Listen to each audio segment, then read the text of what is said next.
By the time a man reaches 50 years of age, he has a 75% chance of having an enlarged prostate and a 33% chance of having prostate cancer.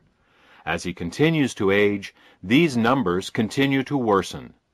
It's an accepted medical fact that if a man lives long enough, some kind of prostate problem is virtually guaranteed.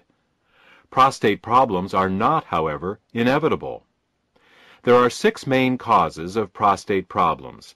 These are hormonal imbalances, cancer, zinc deficiency, cadmium toxicity, calcification, and infection.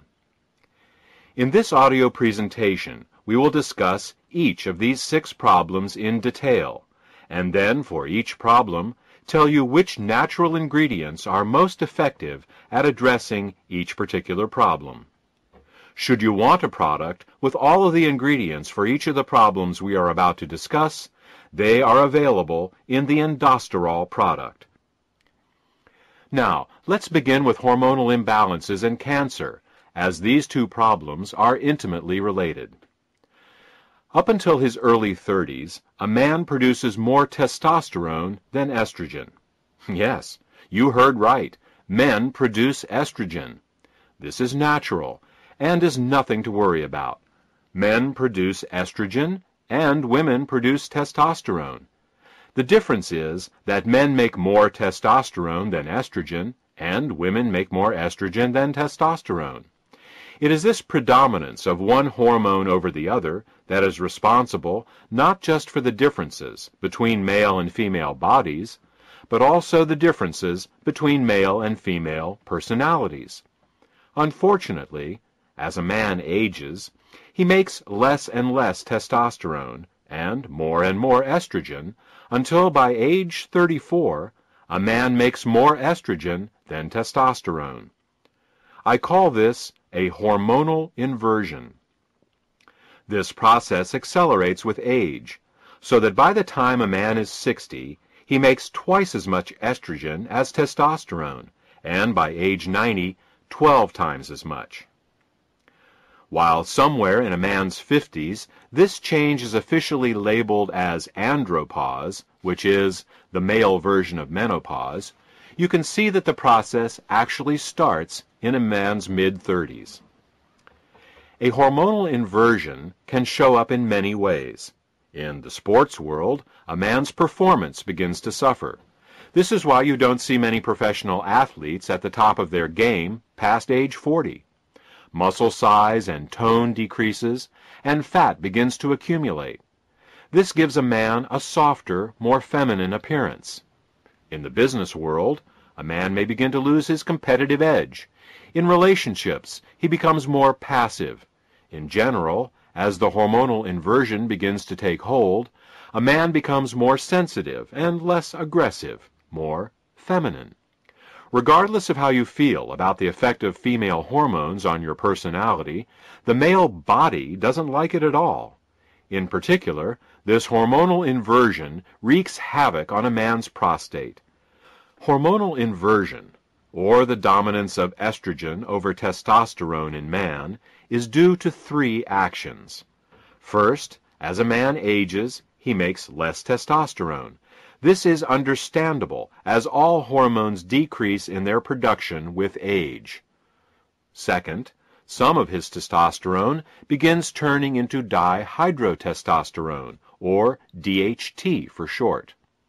This happens courtesy of an enzyme called 5-alpha reductase, whose job it is to convert good testosterone into its evil counterpart, DHT. It's DHT that is the main cause of hair loss and prostate enlargement. Did you ever wonder why baldness is predominantly a male problem?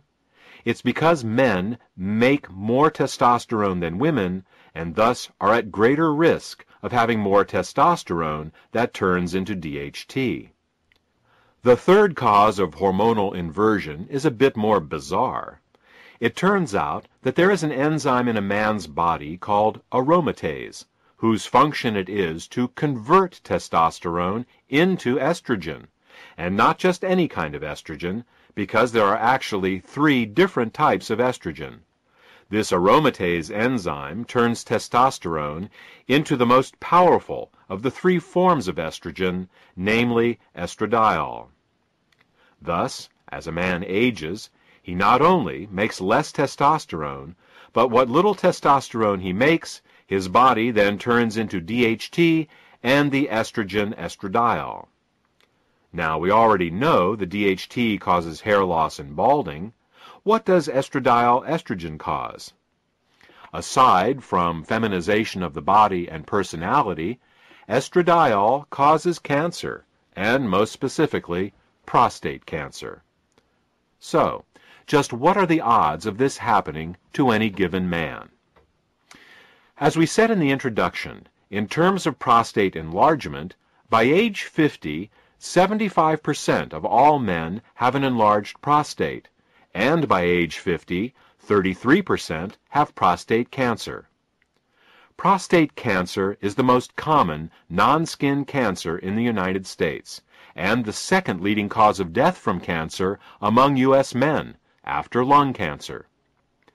As a man gets older, these numbers get much worse, and if a man lives long enough, prostate enlargement and cancer are virtually guaranteed. Medical treatments for an enlarged prostate and prostate cancer often leave men in diapers, unable ever to have sex again. So what do we as men need to do? We need to increase testosterone production, block the enzymes 5-alpha reductase and aromatase, and find some way of dealing with a prostate that has already become cancerous and enlarged. Alternative medicine has identified many natural ingredients that can help us do this, but the best of all of them are beta-sitosterol and ellagic acid. Beta-sitosterol suppresses both 5-alpha reductase and aromatase, so that takes care of DHT and estrogen.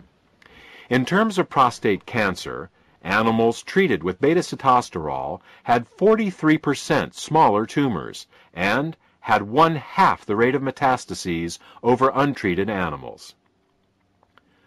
Ellagic acid works by causing cancer cells to actually self-destruct. The technical term for this is apoptosis.